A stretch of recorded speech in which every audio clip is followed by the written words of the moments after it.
Ka Yang is a 34-year-old woman who lived in California with her husband Chian and Lo, their 3 young boys, all aged under 8, and their only daughter, baby Maribel. Yang was diagnosed with epilepsy at the age of 15 and has confirmed diagnoses of 3 different kinds of seizures.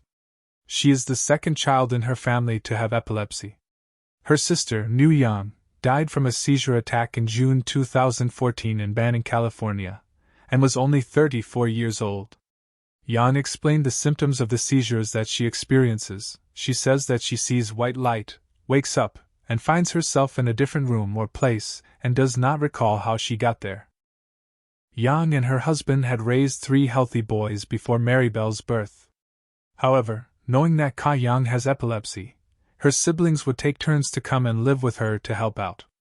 On this occasion it was Vie Lo, Chia Ning's younger brother, who came to live with them to support taking the boys back and forth from school each day. On the 17th of March, 2011, Yang's mother Shu Q had spent the night at her daughter's home as she regularly would to help with the children. Shua spent that morning working on the yard before going back into the house to make breakfast at around 10 a.m. She asked her daughter Ka Yang if she had changed the baby's diaper. Yang said that she had, but Shua checked baby Maribel's diaper and saw that she had put too much powder on her bottom, so she took the baby to the bathroom sink and washed her off. Afterwards she placed the baby on the sofa to get her dressed. Maribel was kicking as her grandmother put a diaper on her. There was a heater in the room which the grandmother sat near for a little while to warm the baby. Shua then placed Maribel inside a crib and warmed up some food for breakfast. After she set the table, the baby began to get fussy, so she picked her up and held her while they ate. Yang finished eating first, so Shua handed her the baby and continued to eat. Vie Lo, younger brother to Yang's husband, came in and they asked if he wanted to eat. He said he didn't, so Shua cleared the table and put the dishes in the sink. Yang took baby Maribel and sat down to work at her desk, where her computer was stationed. Next to her desk was the heater used to keep the baby warm, as it is customary for some young women to stay near a fire or warm heater for a few months after giving birth. Maribel was almost 2 months old at the time, and to earn money while she cared for the baby and her family, Yang worked from home, processing checks for a company. Her husband Chia Ning Lo was a lorry driver and was not home that day. It was approximately 1 p.m. later that day that Yang's mother went back outside again to work on the yard at the back of the house. During this time, Yang was alone in the house with baby Maribel. Vie Lo had left the house and would not return until he had picked up the boys from school later that afternoon. It was around 2 p.m. when Shua finished the yard work and returned to the house. It rained that day and Shua got mud on her shoes. She was about to take them off to go back inside the house when Yang came to the door holding Maribel in her arms. The baby was still wrapped in the same blanket that Shua left her in. Yang said, "Mom, hurry, take baby Maribel to the hospital. Look what happened to her."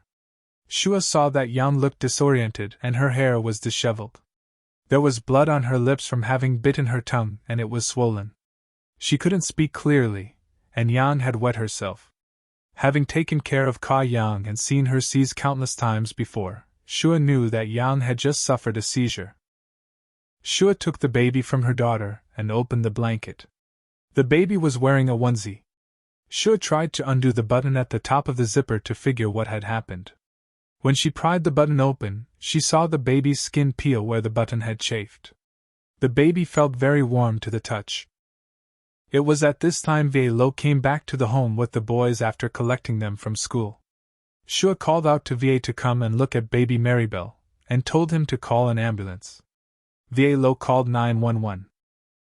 Upon the 911 call being received, the police also attended the scene.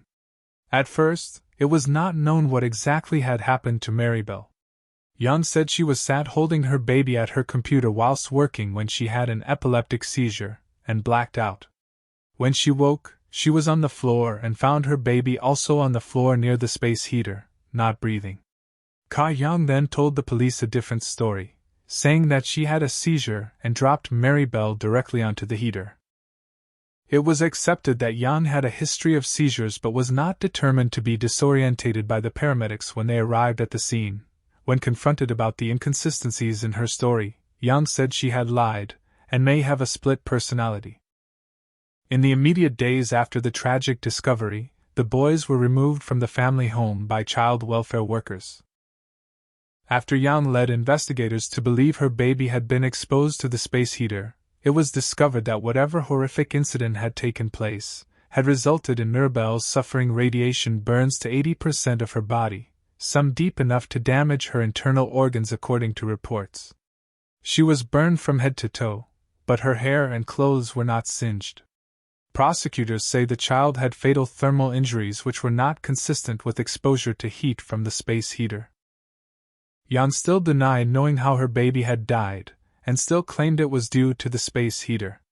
However, when she was told that the pacifier had been found in the microwave, and she was questioned around that, Yang finally admitted to putting her baby inside the microwave and pressing start.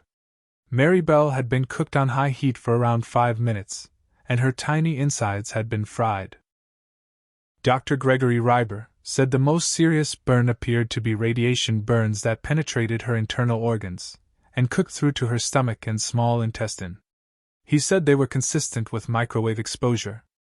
Dr. Reiber went on to say that baby Maribel would have suffered from severe pain throughout the exposure. The Sacramento County Coroner's Office said it was probably the worst case they've ever seen. There was no clear motive for Yang to do this to her baby girl, and her family and defense attorney strongly argue that it was possible for Ka Yang to place Maribel into the microwave while in a confused state resulting from a seizure. Yang's court-appointed attorney, Linda Parisi, expressed doubts about her client's mental health. She told the reporters outside the courtroom, "I think there is no question there is clearly some psychological issues that will have to be investigated."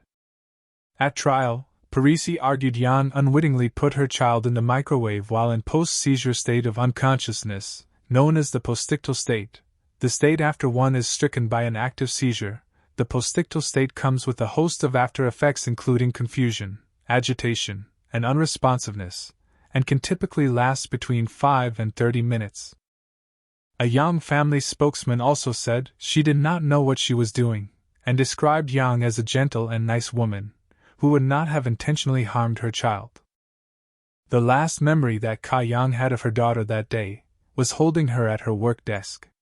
It was about 2 days after Maribel died that Ka Yang started to understand what her family had said happened to Maribel. Yang cried. She said to her mother, "I never thought that with my seizures I would lose my little girl." On November 13, 2015, after 3 weeks of jury trial and 2 days of jury deliberation, Ka Yang was found guilty of first-degree murder. She is now serving 26 years to life in prison. It is worth saying that Ka Yang was also pregnant at the time of her arrest on the 17th of March, 2011. She repeatedly told the police and the prison staff that she was pregnant. However, no one believed her.